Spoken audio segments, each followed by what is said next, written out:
Luca is the latest film from Disney Pixar Studios and is a story of a young boy named Luca who is actually a part of a race of sea creatures who live under the ocean, and yet they also have the ability to turn into humans if they ever get out of the water and go onto land.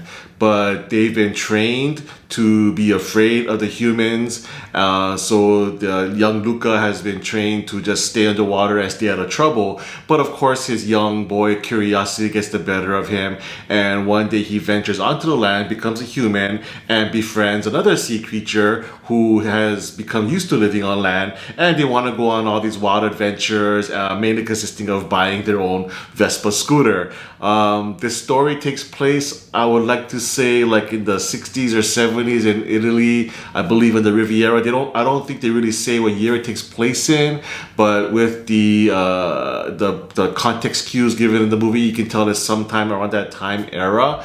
And yeah, you know what? I had a really great time with this film. I will say this: it's one of the more simpler Pixar movie plots, and that's okay. I had no problem with that. I just thought it was a really pure and heartwarming story, and a great comeback for Pixar as well. I mean, well, for me personally, I thought that 2020 was a down year for Pixar. Onward was an enjoyable movie, but I can't really remember much about it. And then there was Soul, which got a bunch of awards, but I just didn't really care for it. I wasn't really feeling it. I thought it was really misguided and not really well done and highly overrated, but hey, that's just me. But considering how those films were, in my opinion, I feel that Luca is a big bounce forward now, or a big comeback for Pixar in 2021. And I like, again, how they had a very simple approach to it. And the story, to be honest, it could have been a little more tighter meshed, if you will.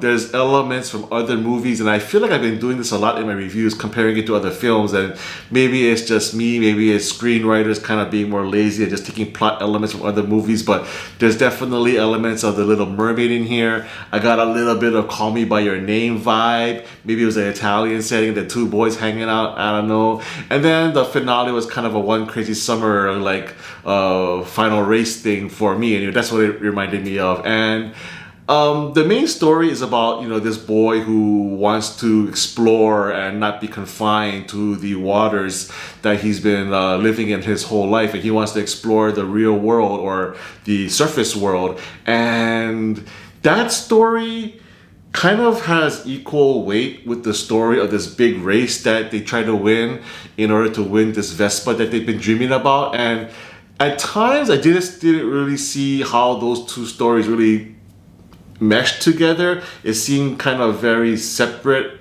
like oil and water. So I'm like, okay. And in the end, I will say they kind of pulled it off. But yeah, there was a little bit of an issue for me about that. There were also some lingering questions that I had about certain scenes in the movie. For example, these two boys, they're sea creatures, and they come from the ocean, they live in the ocean. I'm assuming they want to protect the ocean, and yet they help the human fishermen to hunt and find more fish.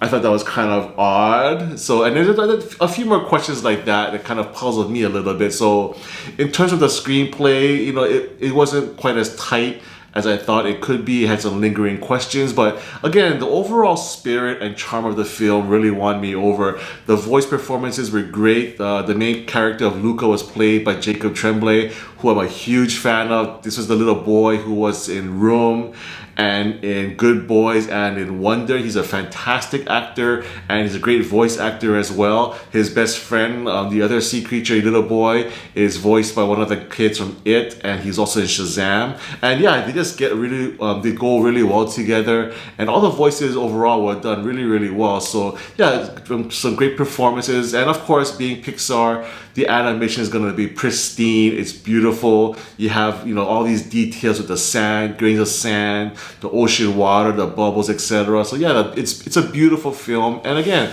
the charm of this movie really won me over. I really enjoyed how simplistic the story was, and it's just a boy who wants to explore his curiosity, and I thought that was a great message. And there's also messages of just being yourself, being true to yourself, finding your own identity, and that seems to be a common theme with Disney films nowadays, and maybe it's something that's relevant to the society we live in today, and inclusivity and being more self-confident. So that's a great message too. So yeah, I had a great time with this movie. I enjoyed it a lot. It's a great comeback for Pixar after what I felt was a down 2020 year. So I highly recommend it. And for me, Luca gets an 8 out of 10. Thanks again so much for watching my review. If you like it, please give me a thumbs up. And if you haven't done so already, please subscribe to my channel, MC on Film, for more reviews in the future.